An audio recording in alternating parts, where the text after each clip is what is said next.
Smackdown. Was this a better show than Monday Night Raw last night, huh?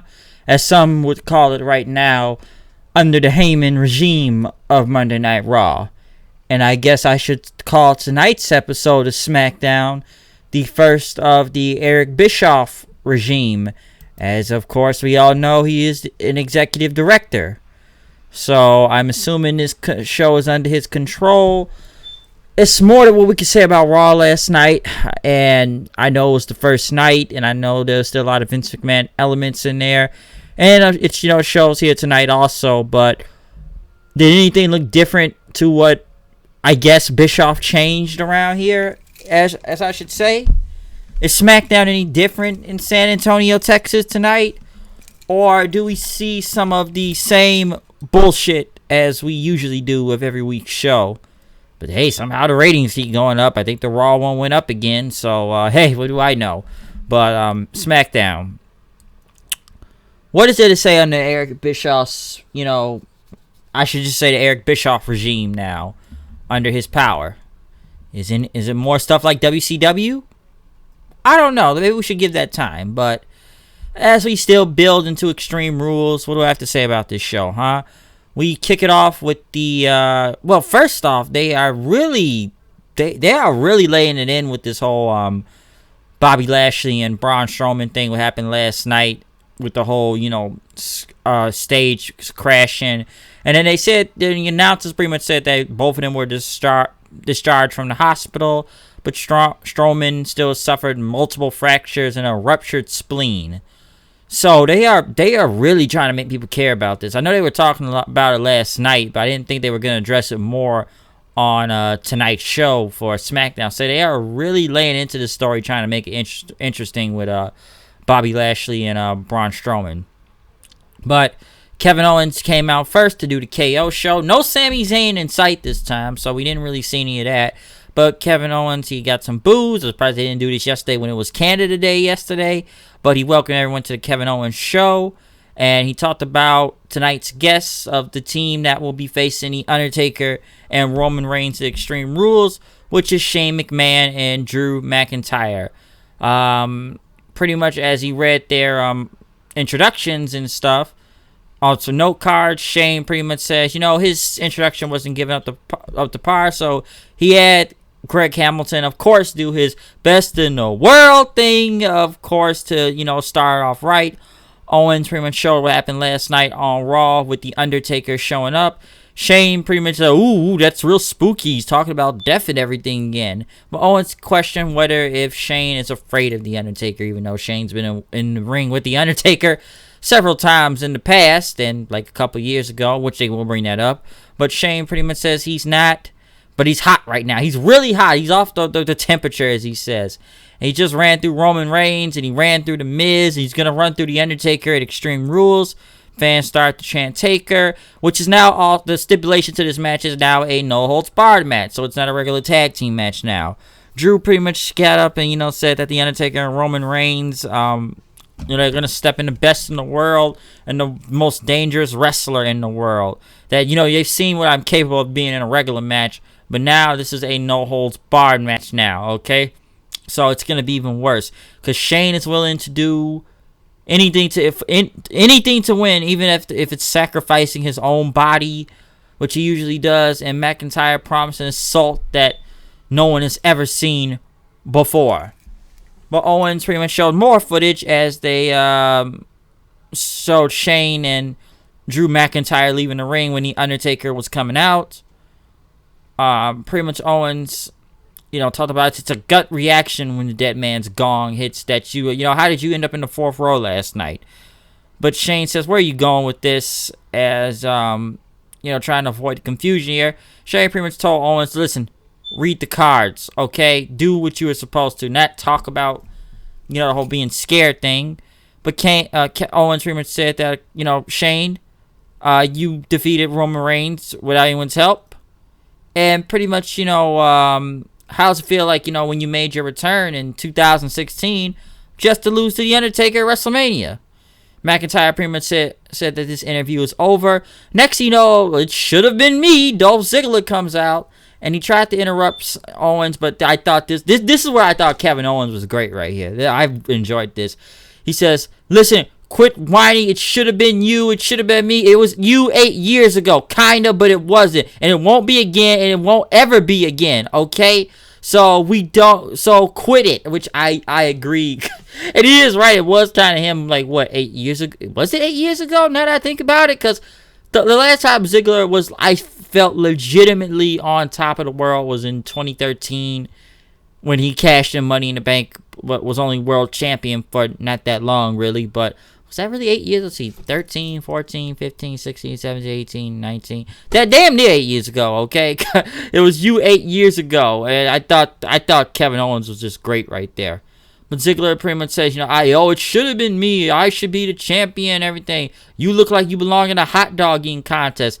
Well, listen, I could win a hot dog contest pretty much. In order for you to be champion, you need to start winning wrestling matches first before doing that. But then it gets kind of weirded in, as both of them argued. Shane said, you know what? You two are going to team tonight. Two guys that lose. And it'll be against Heavy Machinery. And whoever wins will be added to the Smackdown Tag Team title match at Extreme Rules. So you got one guy that's had, 2-3 times of opportunities for the WWE Championship, which is lost. Kevin Owens, who just damn near loses to everybody, but except there's no Sami Zayn this time. But they're teaming together. As Daniel Bryan, they even went to him asking for his comments about it, but they said the Planet's Tag Team Champions, and his match with Big E was next. But it's kind of odd that you just put KO and Ziggler as a team for some reason. I don't know what the fuck happened to Sami Zayn and where he went, but they're now all of a sudden a team, and they're going to be delivered they're going to be somewhat in a way, an opportunity to be in a triple threat title match. I don't know why. So I don't know, but I did like the Owens and Ziggler part, the Owens part mostly through the entire Kevin Owens show segment, and then Shane and of course McIntyre being out there. Big E and Xavier Woods were being interviewed by Caleb Braxton about this whole triple threat thing, as they were upset, they have to be pinned or lose to do this, but they're always ready to fight, and they're gonna kick, like Big E said, Big E, not Big E, like Biggie Smalls. They said you're gonna kick down the door, and we're gonna become the 6-time tag team champions. As Daniel Bryan went against Big E, which I thought this was a really good match, which was very enjoyable. I will say, more like a power versus technical type of match. I enjoyed this match a lot. This was very enjoyable, which it ended up with which I got crazy on the outside, but it ended up with, of course, Rowan trying to jump in because Big E tried to do that spear off the apron, but Bryan avoided it. He tried to do a dive himself, but Big E stopped him. Rowan got in, and when he kind of got, Woods had, got at tried to go at Rowan, but Rowan knocked him down. Big E turned around. He got hit with a running knee. So at least the champions look strong right here. Just, still a singles match, but at least the champions look strong in general, and not losing on TV, because they've made the tag team champions look like shit for the past few weeks, especially last week when they were just losing back to back on Raw and SmackDown. But I did enjoy the match with Big E and Bryan. This was a very good match. This was something that was pretty good. They talked to R-Truth about him losing the 24/7 title. He's gonna go join Drake in his honeymoon in San Antonio, but because 3 on a honeymoon is better than 2. So I guess he wants his baby back. He's going to get that title one way or another. That was pretty much the only thing really heard about the 24/7 championship the whole night. Alexa Bliss and Nikki Cross will walk into the ring, but pretty much she said, you're out next. You're going to host a moment of bliss. Which they had Nikki Cross come out and be the host for it. Because, hello San Antonio, and she wanted to thank Alexa Bliss and everything, and she admired her a lot, but she pretty much wanted to say, she's from Glasgow, Scotland, and she has an accent, so she would try to talk kind of slowly so that everybody could at least understand what she's trying to say if they don't understand her. She then brought out Bayley. Nikki thanked Bayley for being here. Bayley pretty much was surprised that Alexa gave up her hosting duty so you could do it, and that told Nikki that you don't need to do her bidding. Nikki said she wasn't doing her bidding. She was just hosting the show. Nikki pretty much wanted to come here to ask the tough questions and says, why'd you call Alexa a liar? Bayley said, because Alexa is a liar, okay? And listen, it's not the Alexa you know. Listen, Your name has been thrown around, trying to face me for the championship. You did something Alexa couldn't. You beat Carmella. She lost to Carmella in 5 seconds. And Bayley pretty much says, why aren't you facing me in Extreme Rules? And why is Bliss doing it? Nikki says she didn't know, so she challenged her to a match then, which was kind of strange. Like, pretty much this was a rematch. It wasn't bad, but of course, 50-50 booking it's 50-50 booking, people. Bayley to Bayley, so there you go. But it was kind of odd that she's like, I'll face you in a match, and like Nikki was just conflicted throughout the whole match, just kind of, just didn't know what to do.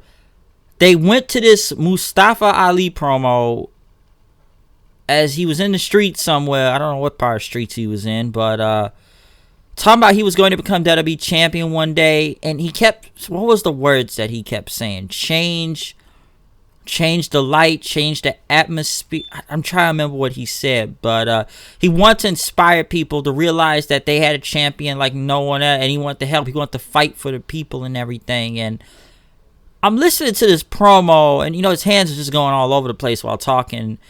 But why, in any type of way right now, would Mustafa Ali even be near, or even saying going for the WWE Championship at this point? I don't even know what the fuck Mustafa Ali has been lately, really. Other than these, Batman-like promos of him protecting the weak. I said, is he Batman now or something? And I like his promos, but I don't know where they're going with this. Because I'm trying to remember the word he kept saying, though, throughout that promo. He kept talking about change. Change the world or change something. It's trying to be this inspiring promo, but where is this going? Because I don't see him go for the WWE Championship right now unless he's the next opponent. I don't know, but that was kind of strange to me. They then with Caleb Braxton, who introduced Kofi Kingston, and who came out with pancakes as Samoa Joe came out. He asked Kayla to leave the ring, as Joe told him that this is gonna be very intense and violent, pretty much almost. Joe told Kofi that telling Kayla to leave was an act of generosity and benevolence. He says Kofi knows something of benevolence. If you received it all the time. And he knows a hustler when he sees one, as Joe says. And some people hustle for scam. Some people do it for charisma and everything, or they're scared. He pretty much said that Kofi will probably have, your boy Woods out here in a few years being a hype man, and Big E could be his butler and stuff. But Kofi pretty much said, listen, I beat Daniel Bryan at WrestleMania. I beat Dolph Ziggler at Stomping Grounds by myself. I did this by myself. I beat Kevin Owens at Money in the Bank, and I'm going to beat you at Extreme Rules by myself. And listen, pretty much says he feels bad for Joe because, you want to talk about what I've done lately. Let's talk about what you've done lately, huh? You lost the U.S. title to Ricochet, huh? But now you want to sneak around and come at me, but you want to, and take me out and stuff. But he pretty much told Joe, your ass too big to be playing hide and seek, boy. What's wrong with you, boy? Pretty much, Kofi was going in on him. Joe pretty much said, yes, that's the thing about you. You quick on your feet, huh? Just like WrestleMania. And, you got your family out here. And, your kids with your t-shirt on. And, trying to sell your merch and stuff. And, it's always been on the same brand and everything and stuff, and it's always who's gonna be. It's all about you. But Kofi pretty much says you're jealous, Joe, which the fans started chanting, "Jealous Joe," and you've always been jealous, pretty much, because you are never gonna have a moment like I did at WrestleMania to share with your kids. Joe pretty much said that he's always coming out to tell people the truth. So I'm gonna have to experiment to see how true Kofi really is. Because over the past 2 weeks, I've been putting your ass to sleep. Because I'm going to be the next WWE champion. But tonight, I want you to shake my hand. And pretty much, you don't shake my hand, I'm going to knock your ass out right now. Kofi looked like he was going to, but pretty much gave him the middle finger right there, which I thought was pretty cool. And gave him a Trouble in Paradise to knock him down after that. So I thought that was actually a good segment. That was pretty good between Kofi and Mojo. I did enjoy that. What else was on here? But like I said, the Kofi and Joe promo, that was pretty good. He just snuck the middle finger so smooth that the camera looked like it was trying to block it, but they still wanted to make sure they got that middle finger in.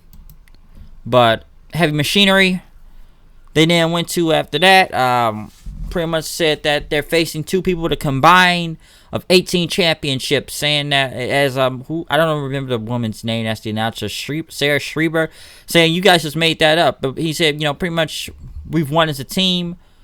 They're not like brothers. Everything that Tucker says he's going to implode. They got to take care of business. As Otis said, we're going to come to SmackDown Tag Team Champions. Next thing you know, they showed the whole Lashley and Strowman thing again. As Lashley posted a video off of Twitter saying, he's hurt right now, but Strowman got what he deserved. And because, he wasn't wrestling, pretty much this was a fight. He claimed that Strowman knew exactly what he was doing, but he didn't care. Lashley pretty much said that Braun got the worst of it, and pretty much he should have. And pretty much he claimed the next time, he's not going to send him to the hospital. He's going to send him to the morgue.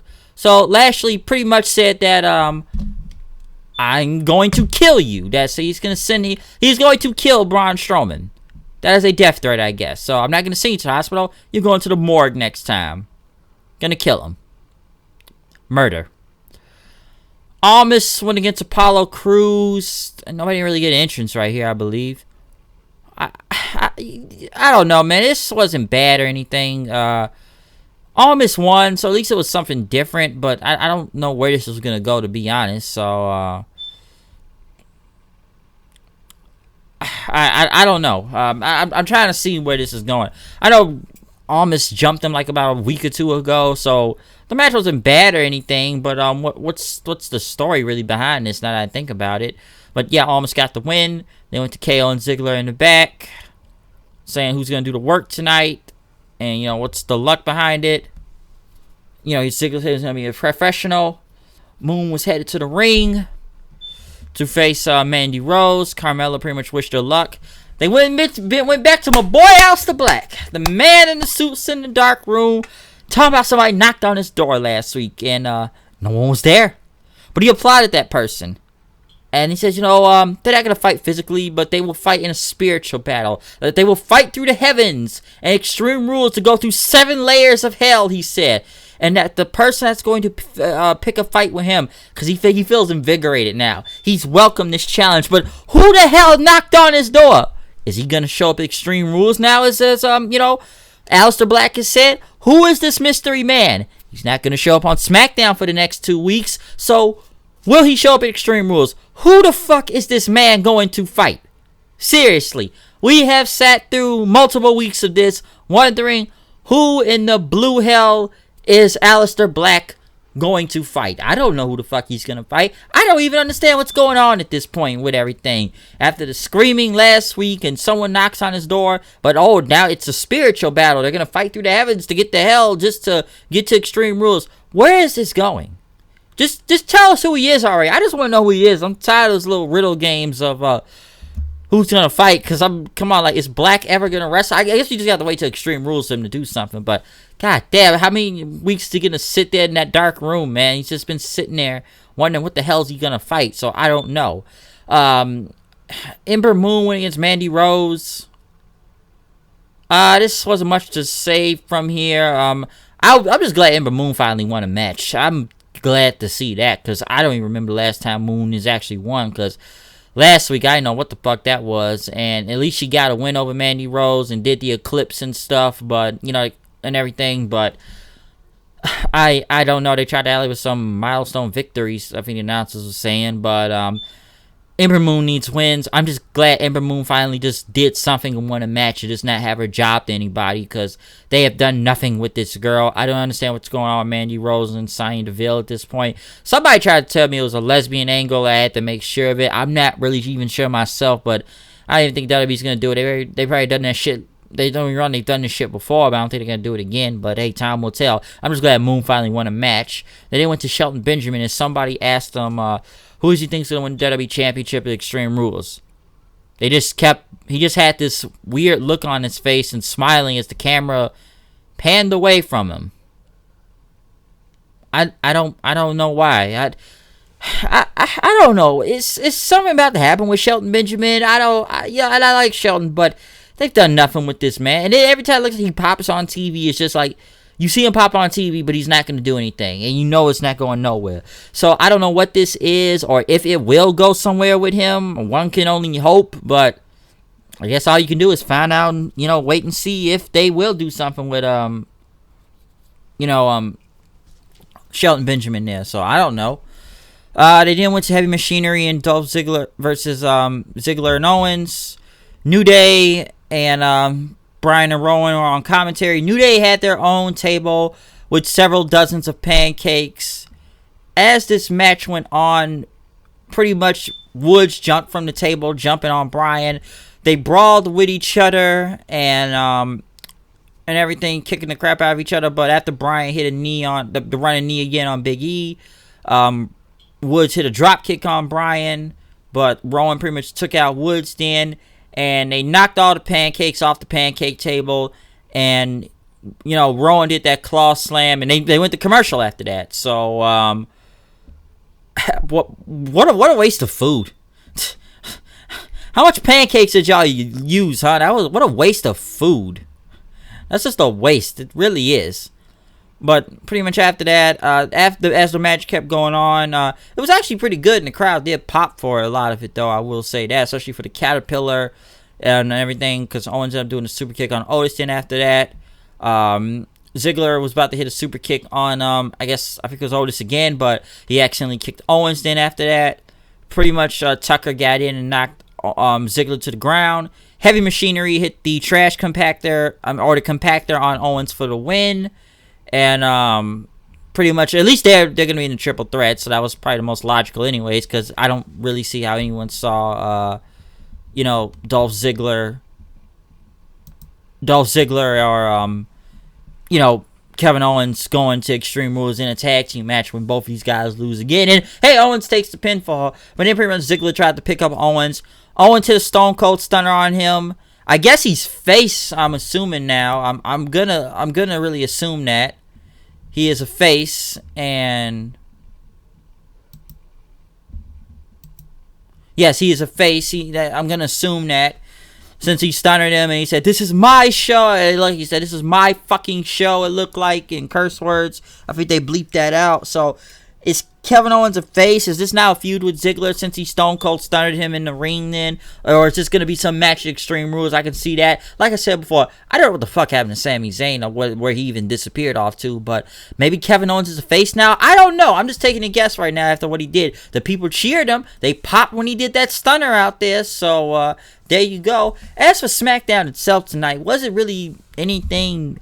I don't think it sucked all the way. That thing was a little bit better than Raw. There was a lot of bullshit on here, of course. Listen, as long as I didn't see the 2 out of 3 falls or elimination matches again, okay. I'm fine with that. All right, I am definitely fine with that. But other stuff. I'm just trying to remember at the top of my head what's going else on this show.